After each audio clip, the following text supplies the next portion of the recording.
network services in the Netherlands. She holds a PhD in history and has worked in the field of policy development for the last 30 years, including as a senior policy advisor at the Dutch Ministry of Education, Culture and Science, and the National Library of the Netherlands in The Hague. Amongst her areas of expertise are research data management and the certification of digital repositories. Ingrid is co-chair of the Research Data Alliance, RDA, Council. She is also treasurer of the board of Core Trust Seal, CTS, and vice chair of the scientific committee of the ISC, World Data System. And Ingrid is project coordinator of the European Horizon 2020 project FAIR's Fair. Very happy to welcome Ingrid. And as you heard from the brief description, Ingrid really is the best person we could invite to talk about certification of digital repositories. As always, the presentation will be of 45 minutes. And after that, there will be space, another 45 minutes for questions and comments. We invite all the participants to send their questions and comments via the chat, which will be monitored by my colleague Claudia Vilches and myself. And then we will present those questions to Ingrid. Entonces, los invito a enviar sus preguntas, comentarios durante la presentación de Ingrid por el chat. Mi colega Claudia Vilches y yo vamos a monitorear ese chat y vamos a tratar de organizar un poquito esas preguntas para luego presentar esas preguntas a Ingrid. Eso, muy bienvenida Ingrid, very warm welcome Ingrid, and the floor is yours. Thank you very much. Thank you. So first, let me see whether I can share my screen. Can you hear me? Yes. Perfect. And you can see my screen? Yes. And perhaps you can make it in presentation mode. Exactly. Yeah, perfect. Thank you. Okay, so thank you very much, Wouter, for this kind invitation to speak this morning, and good morning to everyone. For me, it's good afternoon because I'm in the Netherlands where it's almost 3 o'clock in the afternoon. I'm very honored that so many of you show interest in the topic that I'm going to speak about, and especially since we are all in a quite difficult time at the moment because of COVID, and I'm sure that just like me, you are already spending long days behind the screen. So that makes me even more happy to see that you all turn up this morning. I'm talking to you today from my home office in a town in the Netherlands called Alphen aan den Rijn. And the office of the organization that I work for, DANS, is based in The Hague. But at the moment, we are in a partial lockdown, so this is happening from my home office. We have a 90-minute time slot today, and I think that is a lot of time. So I hope that I can keep you all captivated by my talk. And I gave it the title, Fair and Trust, a Perfect Couple. Of course, I'm going to talk to you about repository certification. But what I would like to do is to put it into a kind of bigger context and bring a kind of natural flow from the broader context to the actual topic into it. So what I'll do is the following. First, I'll start with a couple of words about the organization that I come from.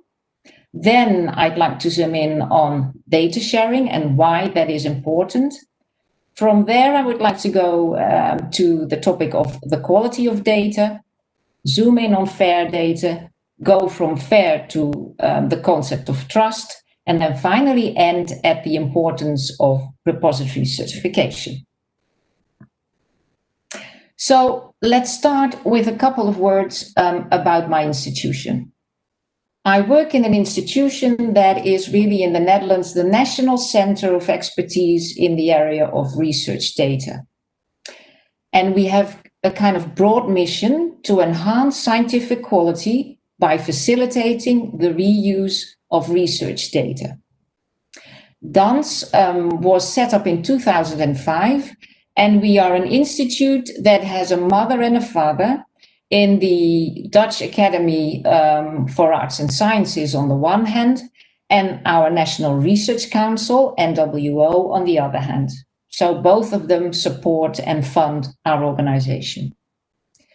The organization as such started off in 2005, but we go back way longer because we were founded on a couple of much older data archives in the social sciences and humanities. And that is also where our roots are, in the social sciences and humanities. But over time, we have gotten this broader mission and national role. So we also hold data that come from different domains in science. So let's move to the next slide. There we go. DANS offers a couple of core services. On the one hand, we have technical services, like a long-term repository for data, where we keep the data between brackets forever. And that long-term repository is also certified. Next to that, we offer, let's say, a virtual research environment called Dataverse that is really focused on the short and midterm storage of data, so data during research. And finally, we provide a national gateway to scholarly information in the Netherlands. And that is really a metadata portal that holds metadata on all the Dutch publications. And you can see that there is more than 2 million of them, but also metadata on data sets, on researchers in the Netherlands, and on research projects and organizations. And you can see that in our long-term repository, we have at the moment over 150,000 data sets. So we really have hands-on experience in the preservation of data. Next to those technical services, we also are a center of expertise, and that shows in the fact that we do a lot of training and consultancy work. We also participate in many, mainly European projects focused around data. So I think that is enough about where I come from. Let's go to the main meal of this presentation, and let's start with the importance of data sharing. Open science is a word that is used all over the world in science at the moment, and it is a goal that is really being embraced by many funders and policymakers around the globe. And when we talk about open science, we really mean the free exchange of information, not only for the good of science, but also for society at large.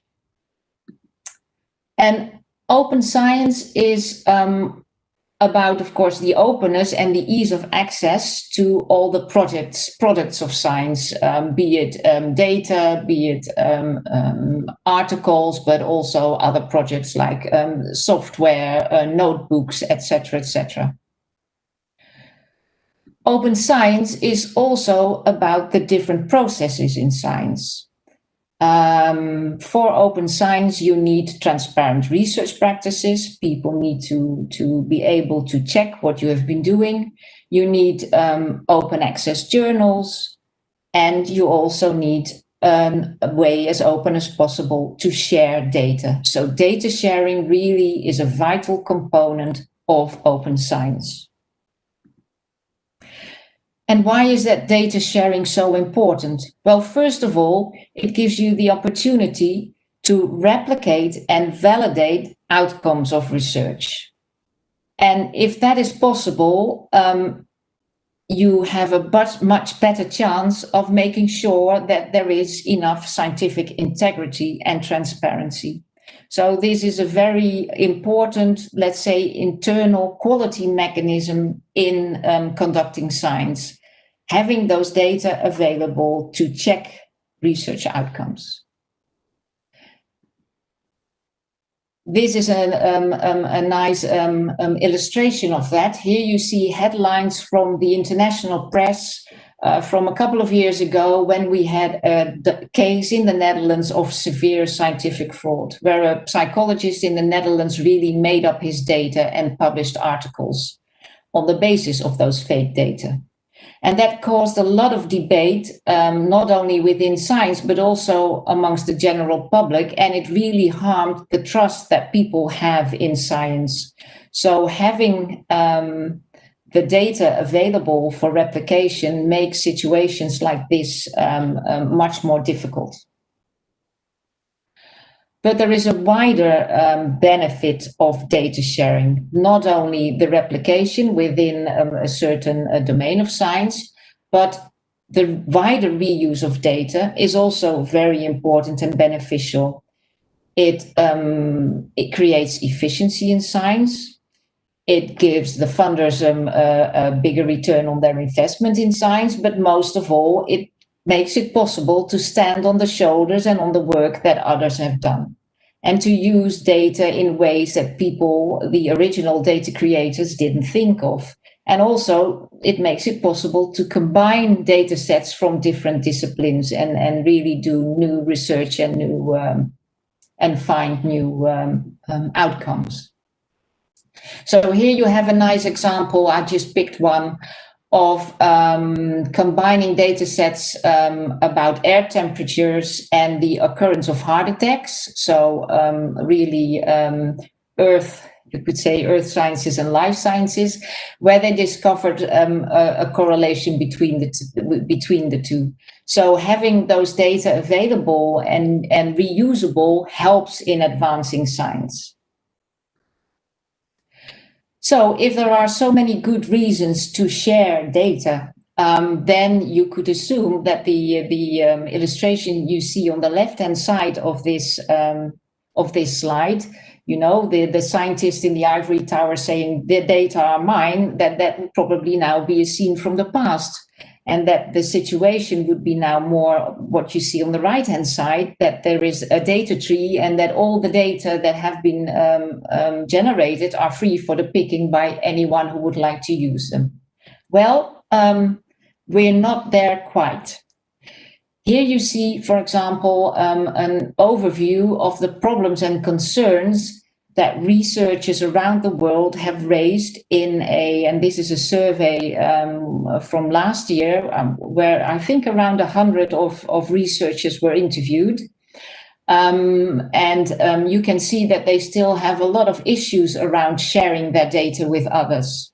And you can see that the biggest ones are around the uncertainty about copyright and licensing, concerns about the misuse by others of their data, concerns about not receiving appropriate credit or acknowledgement for the work that they put into their data by reusers. So you can see that there are a lot of concerns, and one of the biggest concerns really is about trust, and a lot of those arguments that you see here really are about trust. So that element of trust is very important, and that is something to keep in mind as we move on to the next topic. And that next topic I would like to elaborate a bit upon is data quality. Data quality is a complicated thing. So I said trust is an important element in research, and we saw that in the graph just now. If you are a reuser of data that have been generated elsewhere, what you, of course, would like to know is, where do these data come from? How were they collected? And what has happened with them along the way? So the provenance question. These are really problems that reusers struggle with. And of course, these have all to do with quality and provenance, and in the end, with trust. If you take quality, I think there are different dimensions to the quality of data. First of all, there is the element of scientific quality. And I will elaborate on all three of them. Secondly, there is the element of the fitness for use of a data set. And finally, there is what I would like to call the technical quality. So let's have a look at that scientific quality. What you would like is that the data that you reuse are really the result of high quality science based upon principles like honesty and transparency, independence and responsibility. You want the science upon which the data are based to be sound and solid. Now, whose responsibility is that to make sure that scientific quality is in order? Well, first and foremost, I think that is the individual responsibility of the researcher himself or herself. But it goes beyond doubt that also the institutional context in which that researcher is working is also important, because the institution can also set rules and create a culture. Although I must say that scientific culture is also very much formed by the more informal networks that play a role within a research community. So in the end, the quality of the science that's being conducted is a shared responsibility amongst a number of stakeholders. And you can see that the repository is not amongst them, because I think scientific quality is something that repositories can't have any control over. The second element, the second facet of data quality is this element of fitness for use, I think. And that fitness for use means that you can have a data set that is based on excellent science and is excellently described, but if it just doesn't fit, your research question in exactly the right way, then probably it is not so useful for you. So there is always in the decision whether or not to reuse a data set, this question of this element of fitness for use. And then finally, there is what I would like to call the technical data quality. So as a product, you could imagine that data have a quality that results from the process by which that data have been generated. A researcher needs to manage and document the data throughout all the stages of the research. And you can see those stages here on the left-hand side. This is first about the creation of the data, then you will process them and analyze them. And once your research is finished, you imagine that you would like to preserve them and give access to them so that they can be reused. And then the whole circle starts again. And through all of those, through the whole of this cycle, it is very important that the people dealing with the data at that time in the cycle take care of the management and the documentation. And the level in which they do that defines the technical data quality. So from the technical, I forgot to mention one item, and I'm just going to click back because you also see there the FAIR acronym, the FAIR principles. Now, I think that the FAIR principles, talking about data quality, only relate to this element of technical data quality and not to the fitness for use and not to the scientific quality element of data quality. So FAIR is really related to technical data quality, and I will elaborate on that because now we will move over to FAIR data. So the concept of FAIR. The FAIR principles are very high-level generic principles that were formulated in 2014. And that all happened in a workshop that was held only 15 kilometers from where I'm sitting at the moment in my home office in Leiden, at the University of Leiden, in a workshop of the life sciences. And I happened to be at that workshop. And there, a minimum set of community-agreed guiding principles were formulated for the first time. And I imagine that the majority of you have heard of them. The F stands for findability, which means that data should be easy to find by both humans as well as machines based on adequate metadata.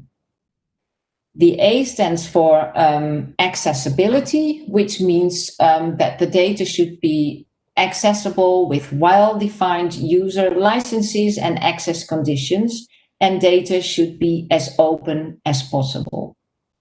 The I stands for interoperability, and this means that data sets should be in such a shape that they are ready to be linked with other data sets. And finally, the R stands for reusability, meaning that data should be ready to be reused for future research, for example, in all kinds of computational methods and tools. So these are the high-level FAIR principles. And those principles, like I said, were first designed in 2014, and they were published 2 years later in Nature Scientific Data. And you see here the heading of that publication, the FAIR Guiding Principles for Scientific Data Management and Stewardship. Of course, the fact that these principles are so high level, the implementation of them is not quite, not very straightforward.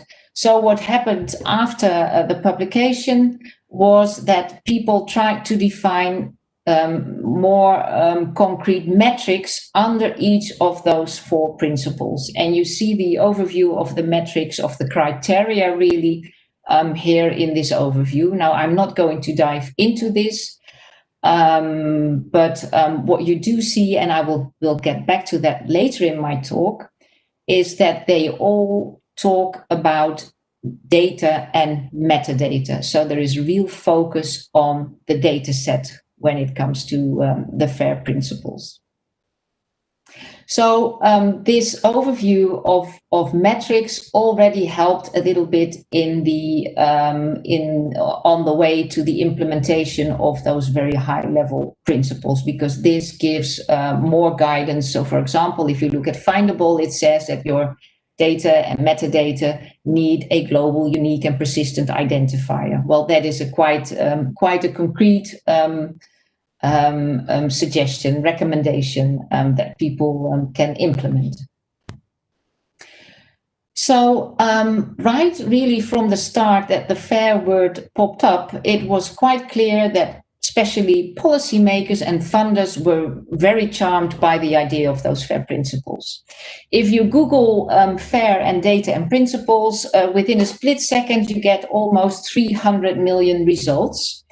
And you can see on the screen as well that in Europe, but also worldwide, funders and policymakers really love the FAIR concept.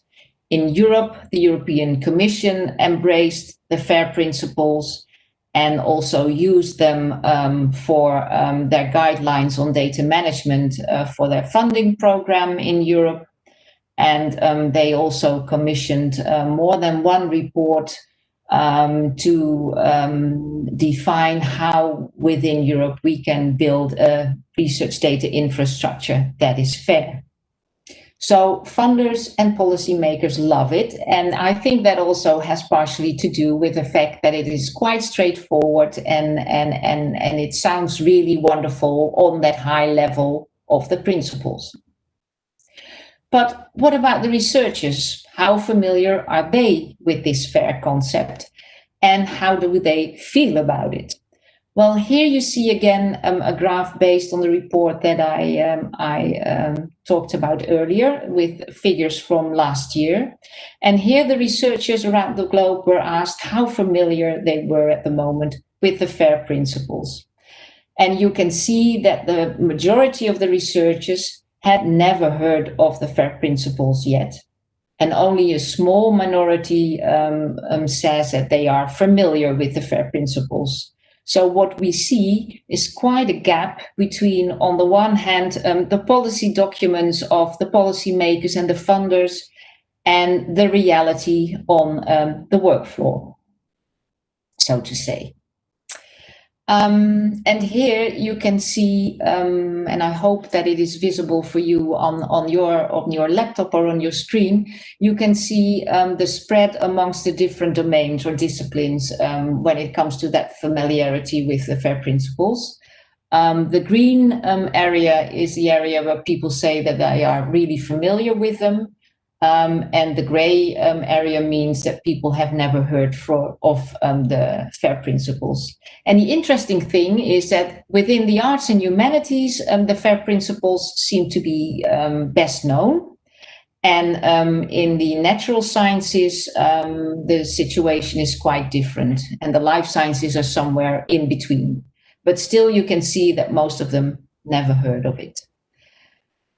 If you then take that around 1/3 of the people who have heard of it, and you ask them whether they already in practice comply with the FAIR principles with respect to their research data management, the answer again is that that is for the majority not the case. Only 1/3 of them says that they are more or less compliant with the FAIR principles. And I think this also shows that the FAIR principles are easier said than done. Finally, on the right-hand corner, you see the difference of awareness, and this is a result from a European project, FAIR's FAIR, a result from this year. The awareness among the different roles of people within universities. So you see that the principles are well known, more known amongst the support staff and the leadership of institutions, and less amongst the researchers, for whom in the end they are meant. So, and then about the concept of FAIR, what does it really mean?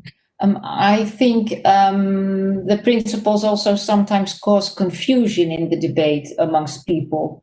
I think that you cannot say that data are either fair or not fair. I think FAIR is like a dot on the horizon. There are big differences between domains, and you want to be inclusive. So I think it's important to speak about them as, you know, you need to try to be as fair as possible within your research, with your data set, and not say it's either fair or not fair. It's not a black and white situation. And also, sometimes I see that people mix up the concept of open data with this concept of fair data. And I think you can have open data, so data that are available for everyone, that are not fair at all, because they don't have enough metadata, they are not in the right format, they do not have a persistent identifier attached to them, etc. And the other way around is also possible. You can have a perfectly fair data set that is machine readable and interoperable, but maybe there is a very good reason that that data set cannot be open because it contains sensitive information. So the two things are really different, and one doesn't automatically imply the other. And then finally, of course, there is the element of open and free of charge that sometimes also leads to confusion. Sometimes open data are not free of charge. For example, when they are in a functionality in a service that offers added functionality.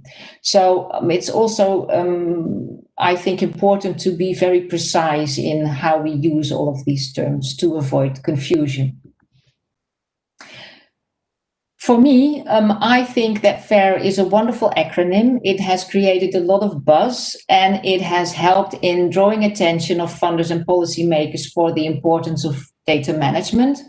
But it is also, to a certain extent, old wine in new bottles.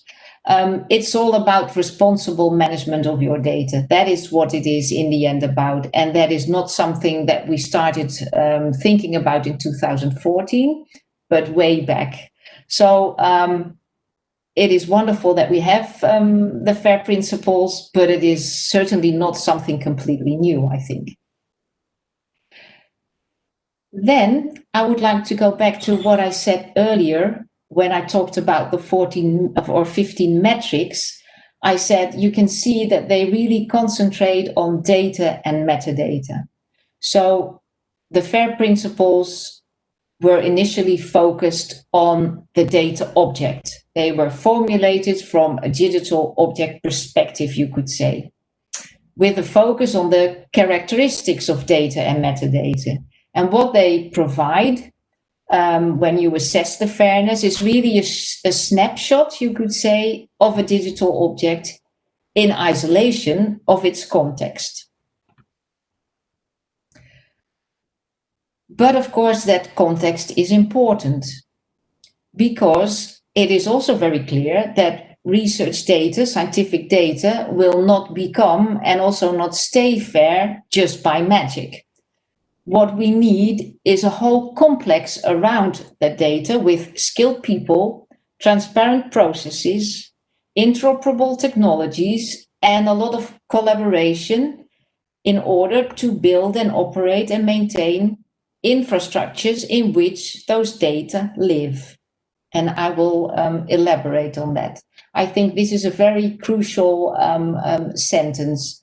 Because otherwise, if we don't have that whole construct, that whole ecosystem around the data sharing in the end will be a fairy tale. So let me try to explain that a bit further with this example. Here you see some of the metrics, the criteria that I showed before under the FAIR principles. So for example, for the findability principle, it says that the metadata data should be assigned a persistent identifier. And it also says that the data should be registered or indexed in a searchable resource. So all of these metrics, and it goes on, this list, really show dependencies with the data infrastructure in which those digital objects are managed and are preserved. So I mean, assigning a persistent identifier to your data set is usually something that happens automatically once you deposit your data in a repository. And also when you think about the indexing in searchable resources, that is something that happens within the infrastructure. Same counts, you know, for communication protocols or, for example, a repository that sets retention policies on the data and performs expert data curation. All of those elements are not something that, not elements that are organized within the data set or that are taken care of by the producer of the data. So in the end, what we need is a whole fair data ecosystem concept. And you can see that a little bit on the right-hand side of this slide. You need not only the researcher and the data set, but around that you need policies, you need data management plans, persistent identifiers, certain standards, repositories, and that whole conglomerate of infrastructure and also skilled people working in that infrastructure. They together guarantee that data become and remain fair. So I hope you see that the picture becomes more and more complicated when you think of the starting point of those 4 high-level, simple sentences that I started off with the 4 letters. So now I would like to move from the concept of fair to trust. This is what you see here on the screen is already a quite old report that was published by the European branch of the Research Data Alliance. But I think this sentence is quite critical. It says, perhaps the biggest challenge in sharing data is trust. How do you create a system that is robust enough for scientists to trust that if they share their data won't be lost, garbled, stolen, or misused? So that system that I just talked about, how do we make sure that researchers trust that system and are willing to share their data through that system? that system of that sustainable data infrastructure system, that is important, is shown by this example. Again, a survey in which it became clear that over a third of the researchers that were surveyed lost data at some point in their career while they were working on the data. And there seemed to be, and that is explainable, a high correlation with the fact that those researchers stored their data on hard drives and probably on sticks, etc., and did not make use of the right infrastructure to store their data for the longer term. So sustainable data infrastructure is very important. But when you are a researcher and you have done your research and you have a beautiful data set that you think is worthwhile to keep for the long term, where do you go with that data set? You can't keep it in the drawer of your desk. Do you put it on the server of your institution, or do you decide to store it elsewhere? What do you do, and whom should you trust with your data? Now, there is a registry available called the Re3 Data Registry that holds, as you can see here, 2,500 repositories around the world. So you can imagine that is to find the right repository for your data set is to find the needle in the proverbial haystack. Trust is important. And how do you find the right repository? I want to take a look now at a recent result of the Research Data Alliance. In this organization, there was this community effort to create, next to really complementary to the FAIR principles, a number of high-level principles around the concept of trust for repositories. In the end, that led to a paper again in Nature Scientific Data.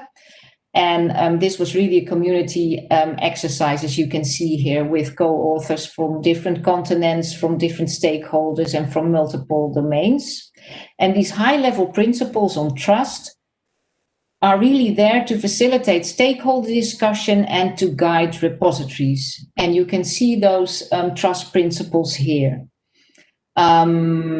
So the focus is not the data set, but the repository. And it's about transparency. It's about responsibility, user focus, sustainability, and technology.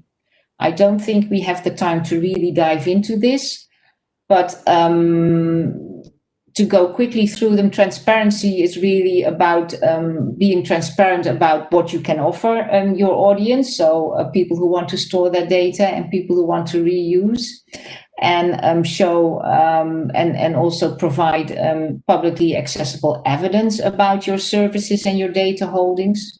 Being responsible for the authenticity and integrity of your holdings. Making sure that you ensure the right norms and ethical norms that are used in your user community. Make sure that you can promise the long-term availability of your data and provide the right infrastructure for secure and persistent and reliable services. So really basic elements to create trust for the users and other stakeholders in your repository. You can find the trust principles here, and for organizations, there's also the possibility to endorse them via the RDA website. And anyone who is interested at the upcoming RDA plenary conference next month, there will also be parts in the program that are really dedicated to the trust principles.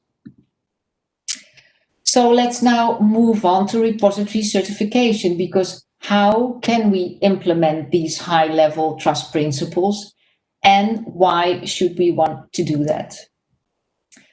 First, about the why. I talked about this huge number of repositories that producers of datasets and reusers could go to, and picking the ones that you think you can trust. Well, of course, I think trust between people is not so different from trust between organizations. So it's important for a digital repository to show to their stakeholders that they adhere to certain values like integrity and transparency and predictability and competence.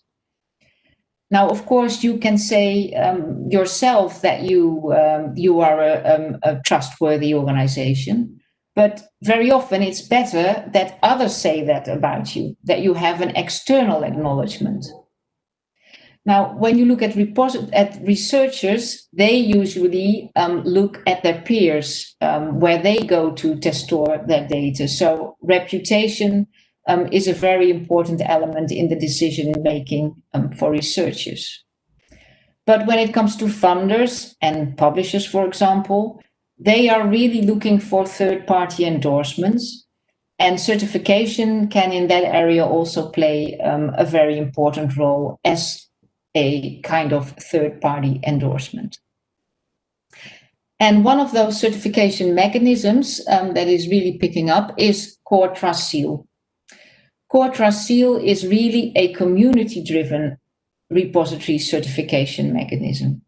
It was developed under the umbrella of the Research Data Alliance, and it is a merger of two already existing certification mechanisms, one from the World Data System and the other one called the Data Seal of Approval. That was an initiative that was taken a long time ago by DANS, but it was already an international mechanism. So the two were brought together, and the best of the both worlds were combined, and that led to this new Core Trust Seal certification mechanism. And it consists of 16 different requirements that really reflect the characteristics of data repositories who want to be trustworthy. And it is really a minimal, a core standard. There is also an ISO standard available for repositories, the ISO 16363, but that is much more heavy and complicated. It has over 100 metrics and is really tough work to get that. So I think personally that it is not so appropriate for the scientific data repository world. Core Trust Seal is based on a self-assessment that is then reviewed by peers. And when your self-assessment is approved, you get the Core Trust Seal for 3 years, and then you need to renew because organizations develop, but also the context in which organizations perform their work develops, of course. And all processes are really transparent. For example, all the self-assessments and the reviews of the organizations that receive the seal are publicly available. Core Trust Seal has a global uptake and is discipline agnostic, so it is not attached to one or two disciplines. So what does it bring for the different stakeholders?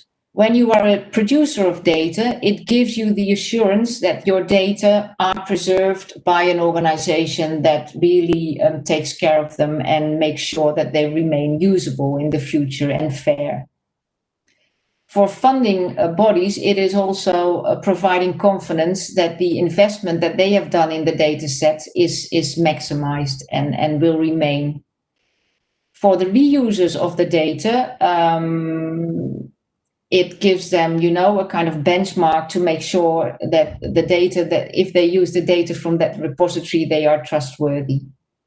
And it also supports the repositories themselves to improve their processes. So the 16 requirements look at different aspects of a repository. A set of requirements deals with the organizational, broader infrastructure. So this is about funding, the quality of staff, also about the continuity of the organization. Then there are a number of requirements that really deal specifically with the management of the digital objects. And finally, 2 requirements about technology and security. So it's really a very broad spectrum of elements and facets of the organization are taken into account. Like I said, that certification process is based first on a self-assessment done by the repository itself. You have to come up with written responses to the requirements, provide public evidence to your responses, and also give a certain compliance level to each requirement. That self-assessment is then reviewed by 2 peers independently and under the responsibility of the board of Core Trust Seal. And then if all is well, after a few iterations, usually you get your seal. There is an online tool available to do all of that work. There is an administrative fee because the organization needs to run a couple of basic services. So that is €1,000 for 3 years. And like I said, all the successful applications are made publicly available. And that in itself also creates a huge database of applications and of rich information that everyone can use to professionalize the repository organization. So when you look at the benefits, what we see usually is that people say when you look at the external benefits, this whole process and having that seal heightens the confidence that stakeholders have in the repository, and it also increases our visibility. But I think much more important are the internal benefits, because going through a process like this helps you to improve the professionalism of the organizations, to check and improve, workflows, your technical solutions, but also improve the awareness about all of these elements within the organization, because you need people from different parts of the organization to work together to create a self-assessment. And it also ensures transparency, because you will show the world what you're good at, but also the things where you still need to improve. So for me personally, having gone for my own organization through all of this, I find the internal benefits even more important than the external ones. So here you see the uptake up till now of Core Trust Seal, and you can zoom in on this on the website. And you can see that we now have almost 100 Core Trust Seal certified repositories.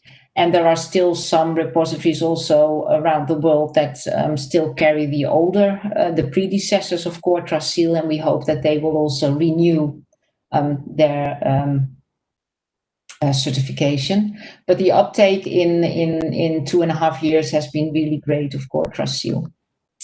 Now, looking at the current situation in your part of the world, on the one hand, I checked within the Re3 data registry. It gives me 32 repositories in your region, but none of these repositories is yet certified.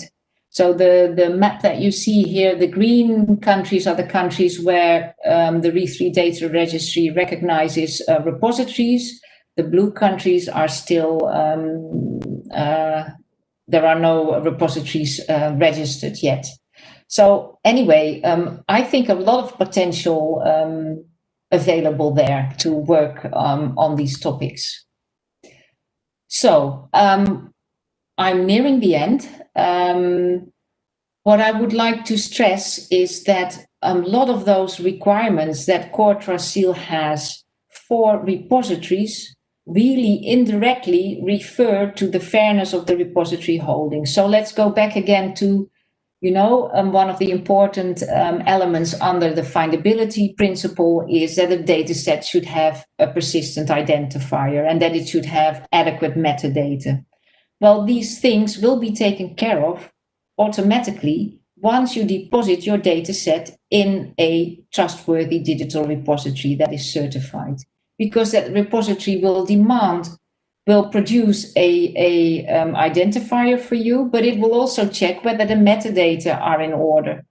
So it already gives you a kind of baseline fairness if you deposit your data set in a trustworthy digital repository. But of course, the fairness is a matter of many stakeholders. It's also the data generator. So in the end, we will have, if I look at my own repository at DANS, our long-term repository, there are data sets that are more fair than others, simply because the researcher did more work on the data set. But they all have a kind of base level fairness because that is guaranteed by our repository. So there is a clear relationship between the two. Having said that, I would like to point out, to say 2 words about the project that I'm coordinating within Europe, which is all about implementing FAIR in the broadest term of the word. This project is a 10 million project, 10 million euro project with 22 partners in Europe. So it will really bring something about. We are now halfway, and we are there to provide practical solutions for the use of the FAIR data principles and to create a fair data culture. And for example, one of the things that we have produced in this project is a tool to assess the fairness of data, which is an automated tool that can be used by repositories. So that way, if we bring together those elements, of fairness of data set with the trustworthiness of repositories, that combination really guarantees high quality research data management and high quality data. Here you see a little overview of that project and the results. So here you see also the Fuji tool, the automated fair data assessment tool. We also developed another tool, which is called FairAware, which is really, let's say, a guide for researchers to have a look at the start of their research, to make sure that they take the necessary measures to make their data as fair as possible. All in all, the project, as you can see on the left-hand side, deals with all kinds of aspects. It's about training, about building competence, about fair certification, about policies and practice, and also about interoperability and semantics. And we have 63 results already, deliverables that you can find in Zenodo. So anyone who's interested can have a look. And then finally, I would like to point you to the next plenary meeting of the Research Data Alliance, if you are interested in all of these topics. The Research Data Alliance was going to take place really locally, face-to-face in Costa Rica, in your region. Unfortunately, of course, that is not going to happen. It will be a virtual one. But still, there will be a regional flavor added to it. So I think it might be very interesting for you. And as you can see here, I made a copy of the different pathways that have been identified for the plenary. And this says something about the program, which is really, you can see about data management practices, the FAIR agenda, skills, etc. So a lot of the topics that I touched upon will be discussed in that plenary. So for everyone who's interested, please have a look at the website. And then finally, again, the main takeaways that I would like to present to you based on the talk that I've now given are the following. We need to share our data. I hope that plea was clear, because data sharing is really one of the key elements in making open science a reality. The FAIR principles help us to define high quality and transparent research data management practices.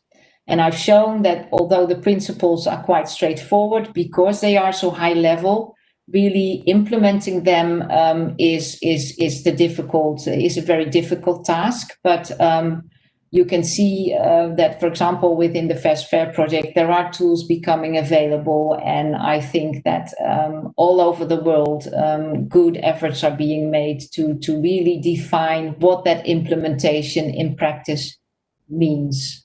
I also think that we still need to do a lot of awareness raising, because we also see that it's mainly policymakers and funders and not so much the researchers who are picking up on this. And then finally, next to the FAIR principles, we need trust principles and certification mechanisms like Core Trust Seal for digital repositories. because they help us to create trust in the research data infrastructure. And we need that trust in order to safeguard the accessibility and the accessibility to different things of our FAIR data for the future. So again, it's that combination of FAIR data in a trustworthy data repository as an important element of the overall goal that we share around the globe, the creation of open science. And I think with that, I would like to stop. Thank you very much for your attention. Thank you very much, Ingrid. That was a great presentation, very clear, and I think this is also something that we read in the chat that people. It was really helpful to people to hear your presentation, because this is a very important issue, as you mentioned, the issue of trust. It's a big issue, it's a big concept, and I think that was really clarifying, and thank you for that. And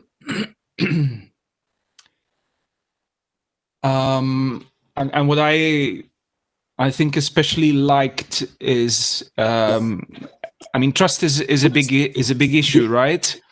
And so it's a hard thing to solve. It's a huge concept. So what you basically did, and I think that was great about your presentation, is that you basically said, okay, how can we basically cut this trust in smaller parts and solve each of these issues related to trust one by one? Mm-hmm. And I think that's great. So that's a very pragmatic way to move forward and to say, okay, I mean, the issue of trust can only be solved if we just tackle one by one each of those elements of trust. So I think that was great, and thank you for that. All right, so we have a few questions, many questions actually, from the audience. So Claudia is going to start with the two first questions. Claudia. Thank you, Ingrid. Interesting presentation.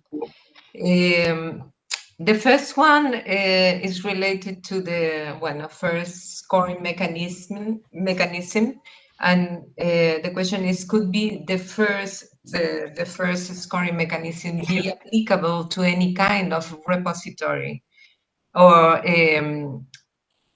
the core trust seals accept or be applicable to hybrid repositories from data set and publication, for example? Yeah, that is a very good question.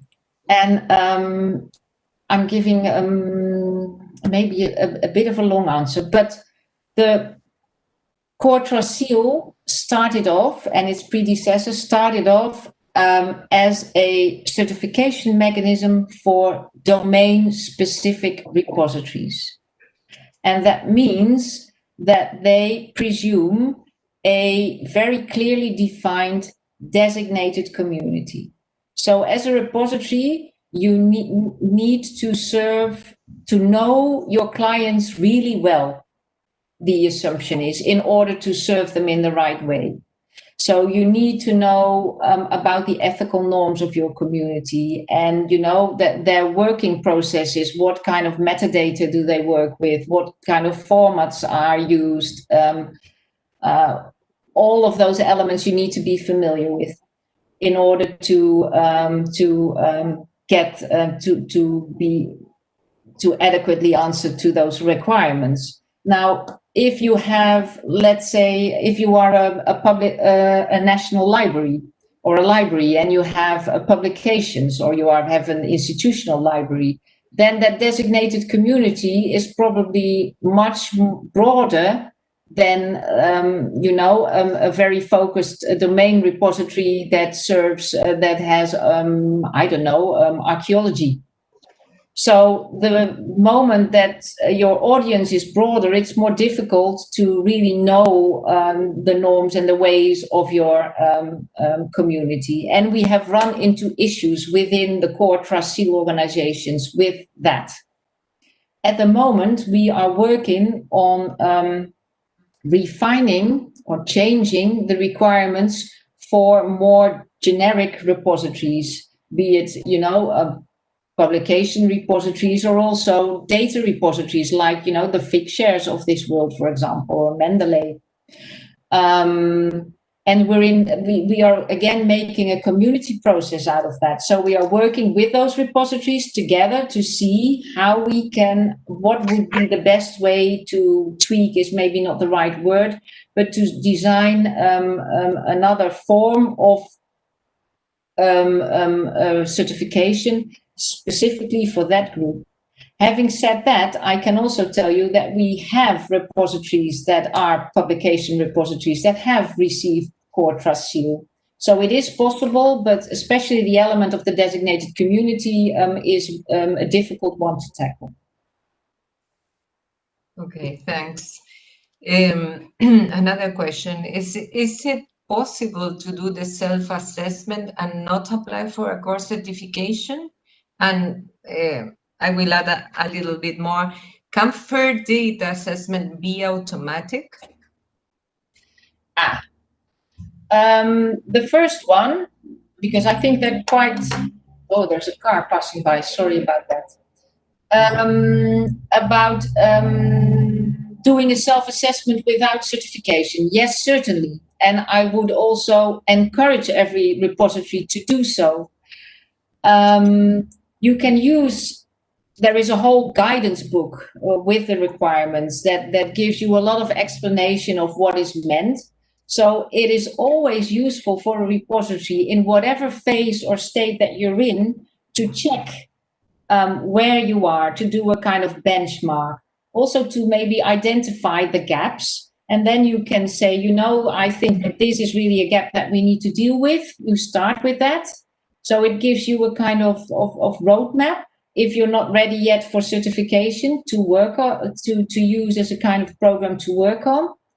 And what is also important to say is that there is this huge database of self-assessment and reviews available on the Core Trust Seal website. So you can see for 100 organizations, you can see what they replied. And all of those answers were, of course, successful answers. So that is a huge tool to use if you are struggling with one of the elements, from Core Trust Seal in your repositories. Say you want to know what did people do with continuity planning? How do you go about that? You can look in that database, look for repositories that are, similar to yours and see how they tackled that problem. So in that sense, there is a lot of self-help to be done without going through that whole formal process of certification. So that is very important. The second point was about fair data?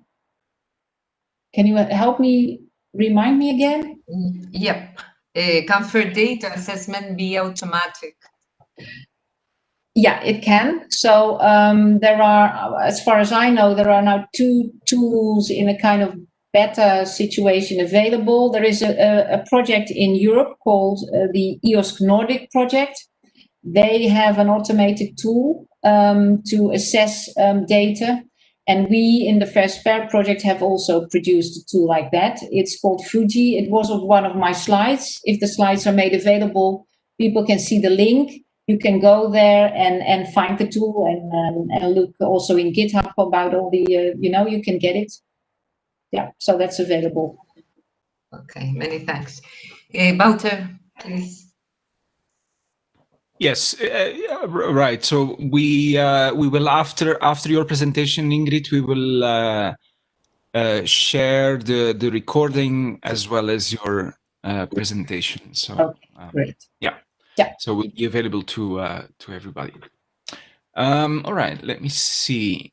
Yes. So I think in the beginning you showed this image of researcher like data is mine, right? Yeah. So I think, and this is one of the comments that we received, is that in principle, a lot of researchers are probably very much the idea of sharing data as a principle. However, there are some practical issues which you mentioned that kind of block this, right? The move from theory to practice. Yeah. How do you deal with that in an institution when you have this conversation with the researcher? How do you make the switch in the heads of researchers from liking the principle of sharing data towards sharing in practice? Yeah. Well, that's a very difficult one. I think it starts with culture, the culture within an institute or within a group of peers working together. I think very often people say that the problems are people have very often they think first that there are technological issues and difficulties. For me, everything in the data management world, the biggest issues are usually cultural differences, cultural issues. But you need a complex of things. First of all, you need to make the researchers aware. That's one thing, that this is important. Then you need to persuade them. Now, what do you need to? Then there are two ways to persuade them. On the one hand, there is the stick. So, a funder can add to their funding requirements that you need to make the data available. That's a stick. You also see it on publication that a journal has a data availability policy. That's another stick. But what you would like is a carrot. And what is a good carrot? It is making sure that that researcher gets academic credits for the work that he puts into a data set to make it available for others and also accessible for others, understandable for others. And there, of course, an institution, a university can play a role in making sure that they change their, their way in which they measure the performance of a researcher, not only looking at the outputs in terms of journals, but maybe also counting the work that they do in the preparation of a data set that is made publicly available.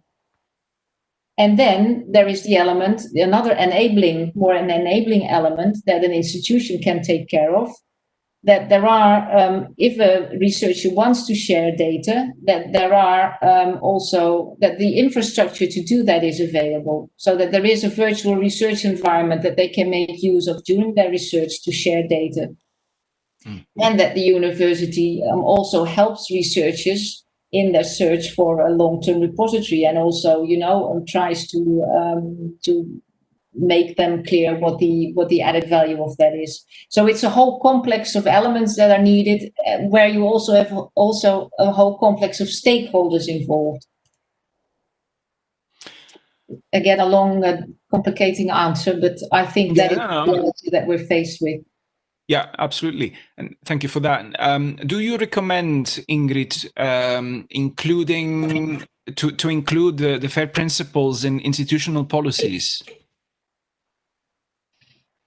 I think that all the bits and pieces help. So if a university and institution has that in their official policy, I'm sure that will trickle down in an organization, that people start thinking about. And so what do we do with that? So that helps. Again, that is the most difficult thing, of course, of this whole concept is making, how do you translate those high level principles then in actions? But of course, it's the same with certification. I always say you need critical things with certification for a repository is that they need to have their management on their side, because certification can be seen as a burdensome process. It's probably not at the top list of the list of management, because it's not sexy. It's just making sure that the back office is in optimal state. So having management supporting things like that is very important. Yeah. Right. Thank you. Claudia. Okay. You mentioned, Ingrid, different kind of certification standards, the ISO for example. What are the different among them, and have you documented the gap between DSA and ISO the ISO standard? Yeah. And if there is some agreement between those the institution that generate the standards. Okay. What I can say about that is that there are at the moment, there are three different levels, you could say, of certification. The top level, the top of the bill is the ISO standard. That ISO standard comes from the ISO organization. It is a very formal standard. If you want to go for that certification, it means that you need to put a lot of money on the table.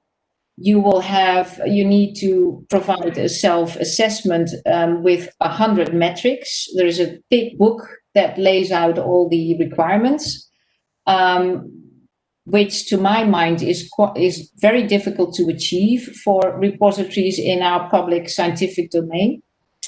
And once you have done that, you will get an audit commission that visits your institution and really looks over the shoulder of the people working there for a couple of days. And then, you can get certified. So that is really a very formal process.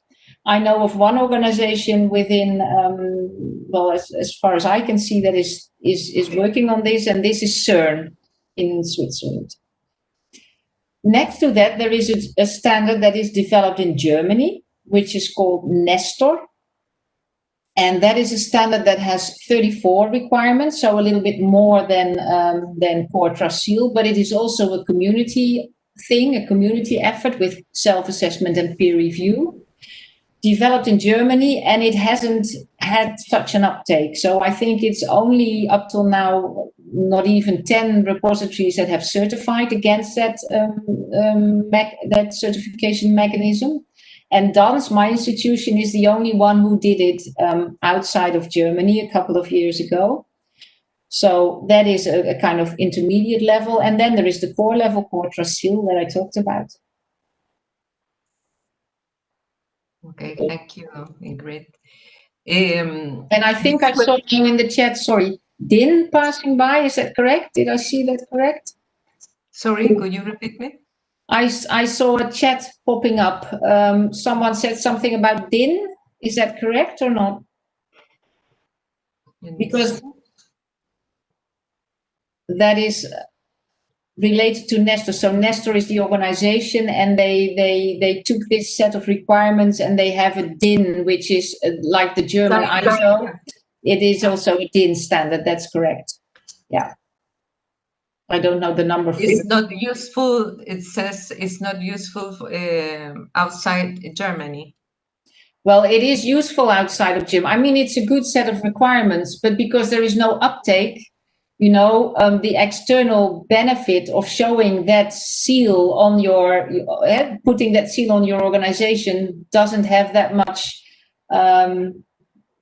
value once no one knows what it is. So it's very useful as an internal benefit, to look at that and to work with it, but it doesn't have nearly the uptake as Core Trust Seal does.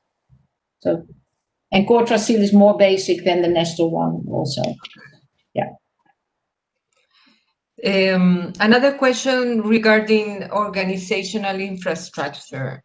What aspects should be included in a continuity plan of a repository to ensure the ongoing access to and preservation of its holdings?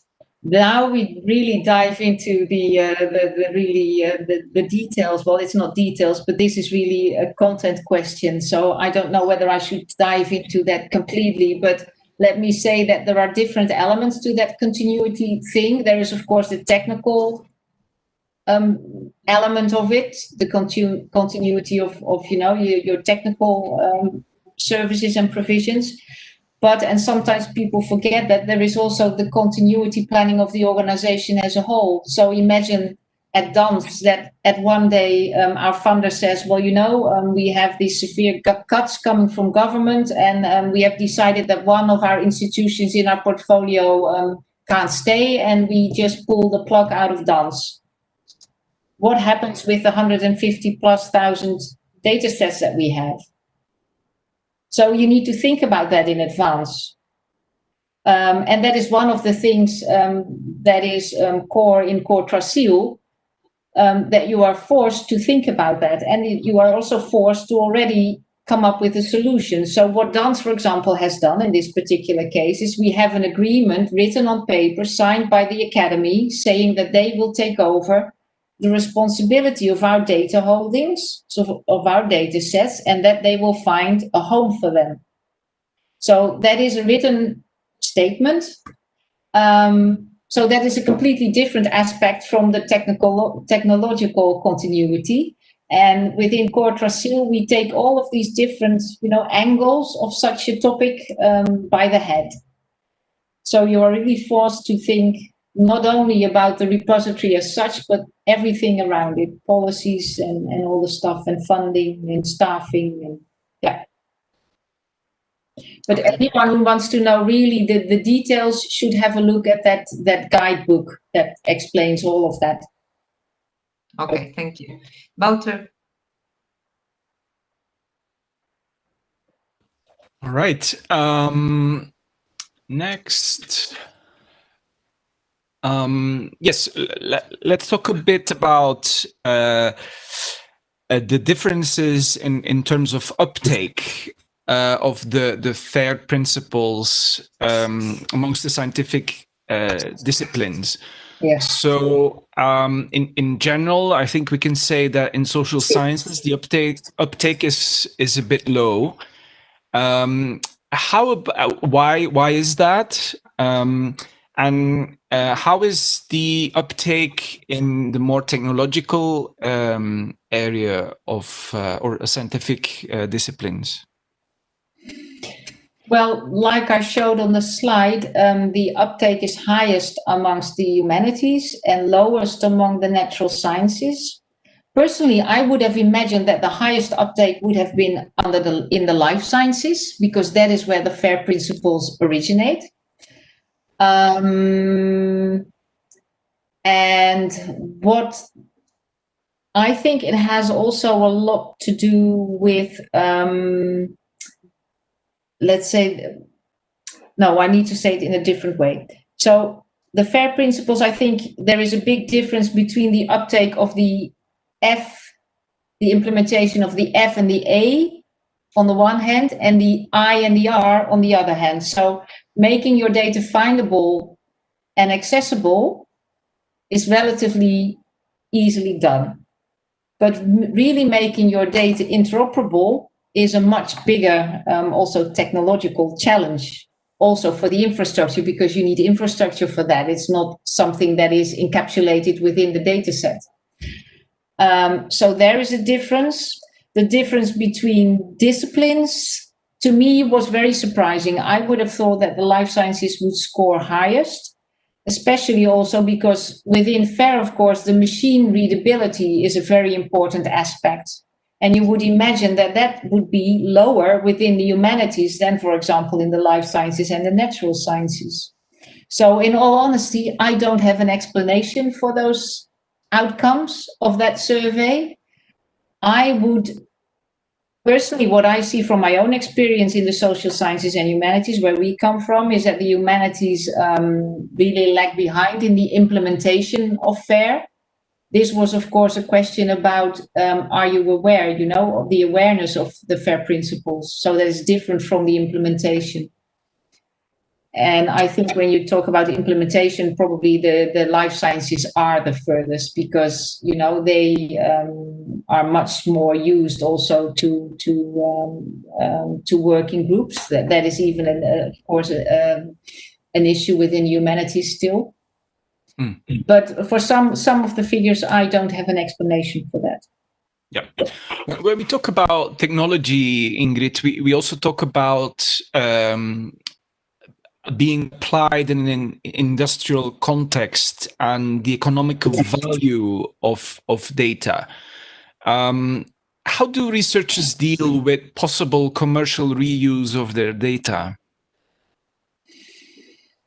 Ooh, that is a question that is difficult for me to answer. in a way, because I work in a social sciences and humanities environment where those public-private partnerships and the reuse of data in the private domain are hardly ever happening. So I do know that researchers struggle with it, when it comes to licensing and all of those issues, and data sharing, of course, is also very often difficult. But I certainly am not an expert because I don't see that enough in my own working environment. So it's difficult for me to give a good answer to that question. Okay, thank you very much, Claudia. Okay. Regarding the license, what kind of license do you recommend, and if you recommend CC and what kind of CC? Well, that is difficult to say. Of course, when there is no element of sensitivity to the data in one way or another, be it personal data, or be it sometimes you are amazed. For example, we have a lot of archaeological data that can also not be completely openly available because you don't want treasure hunters to go to sites. Sometimes you're dealing with endangered species, etc., etc. But let's say we have a data set that has no sensitivity to it. Then the question, of course, is sometimes researchers do want to share their data, but they also still want to publish on the basis of their data. And then sometimes they want, they say, okay, I would like to share it, but I want an embargo period on it to make sure that I'm not scooped by somebody else. So we see that happening. And then we usually say, don't make that longer than 2 years. If that is not the case, you could argue that CC0 is the best, because then machines can also get to your data.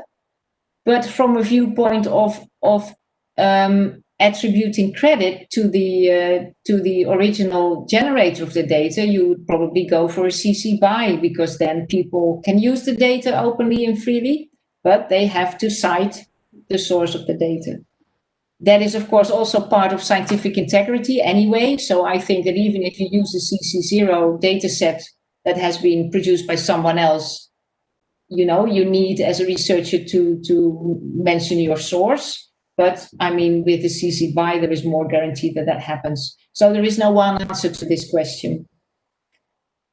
I think there are those different, but of course, the ground rules should be as openly as possible. Yeah. Another question about the process. Could you describe the process to be certificate and how long could be? Yeah. So what I always say to repositories who think about this is, what you should do first is take the requirements and the explanations, and then make a group of people in your organization who you think are up to speed with the current situation in your repository on those 16 aspects. And you take an afternoon to discuss with one another, are we already in a situation where we have a chance, to get certified? If so, then you can start up the process, and that is quite simple. You go to the website, and there you can show that you're interested, and you will get an entrance into the tool. And then you can work on writing your self-assessment. And then if you are, in the right state, I would say that process takes you somewhere. Of course, it depends on your level of entry. But let's say that process takes you between 3 and 6 months. And then you submit your self-assessment. Then there will be 2 reviewers appointed who will look at your report. And they get, I think, 2 months for that. And then you get an answer. And then typically you see that there are 2 or 3 iterations where the reviewers come back with questions and with comments, where they want more information, or where they feel that your compliance level is not the correct one, etc., etc. And then usually after a couple of iterations, 2 or 3, then you get your seal. So all in all, it takes a while, but it very much depends. I mean, if everything is completely in order and you have all processes documented and it's just a matter of filling out, the form in the tool, I mean, then you can be done in 2 weeks, but usually that is not the case. Okay, thanks. Very clear. Wouter, please. Okay.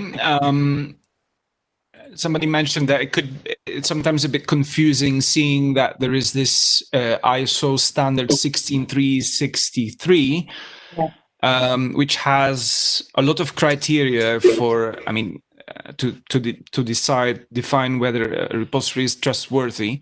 And on the other hand, there's also the core trust seal. And so the question is there any attempt to harmonize these different standards? Well, in a way, they are harmonized because they are all based on the OAIS, the reference model for repositories. So they all come from the same basis. And if you look at the requirements in ISO, they also are about the organizational aspects, digital object management, technology, and security. So the basis, the framework is the same. But the ISO one is much more detailed and much more demanding. But they, and it's also they build upon each other. So if you have your core trust seal, you already have set the first step towards the ISO one. Yep. They are not contradictory. Okay. Put it like that. Great. You showed the map of the uptake of the core trust seal.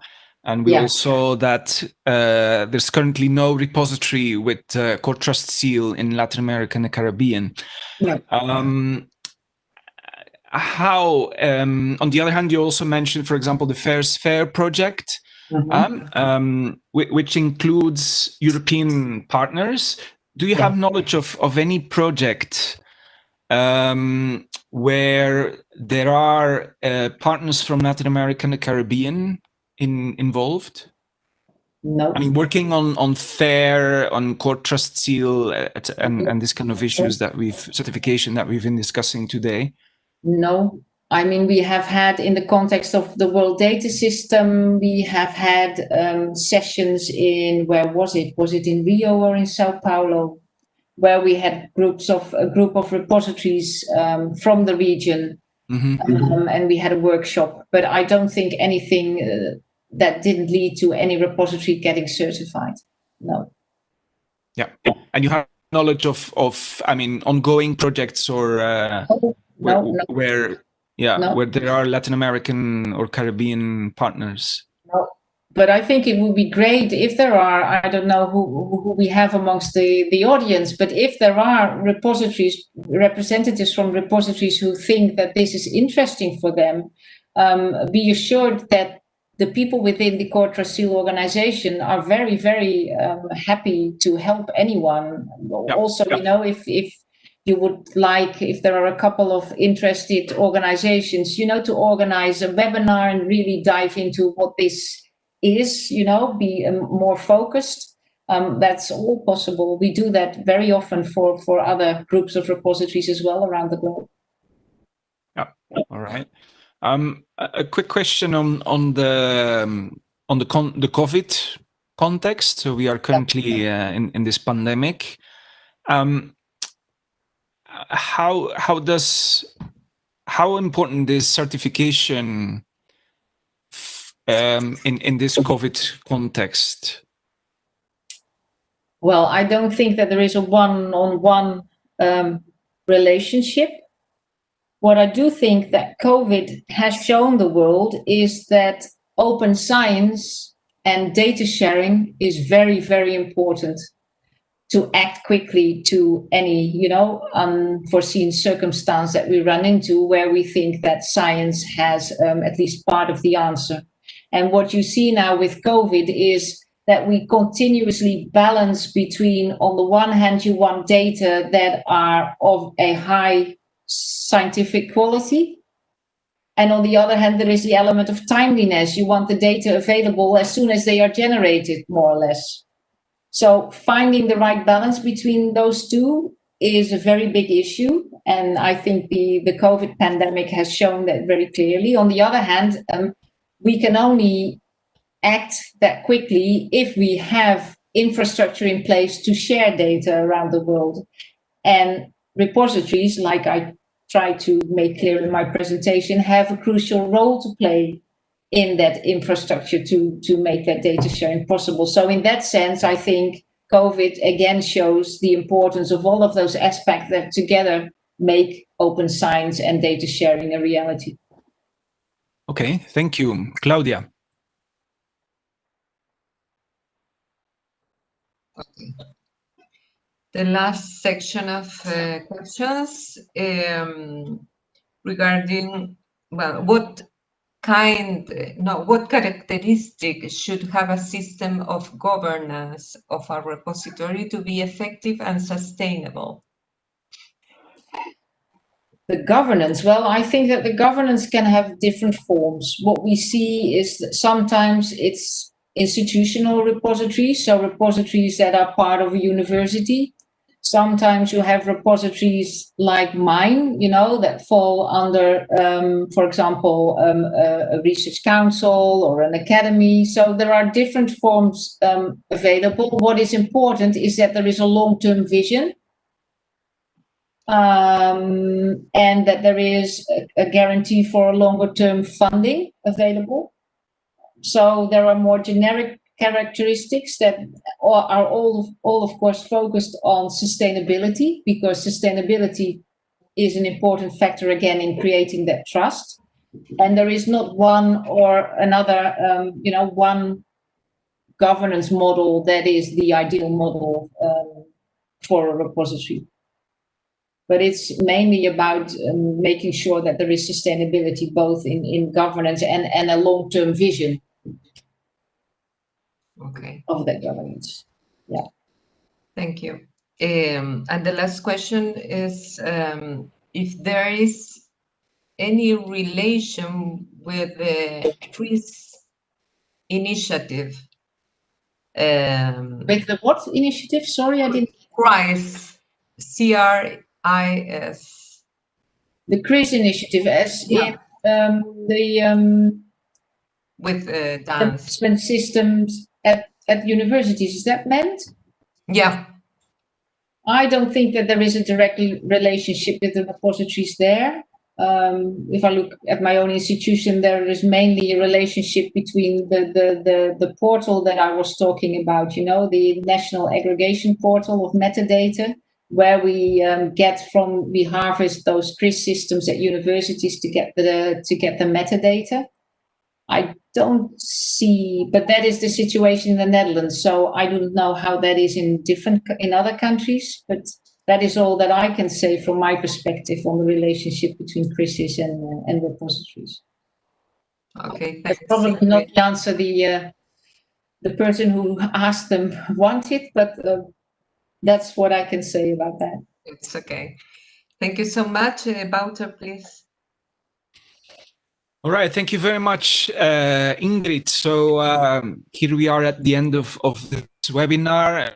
Thank you so much again for your time. Thank you so much for your great presentation. I think this was, as I already mentioned, very clarifying to a lot of people. I would say even innovative to many people. So great to see so much interest in your presentation. Thank you so much for your time. Also, big thanks to the team of the Hernán Santa Cruz Library of the Economic Commission of Latin America and the Caribbean, United Nations. Also, the ICT team, who as always support us.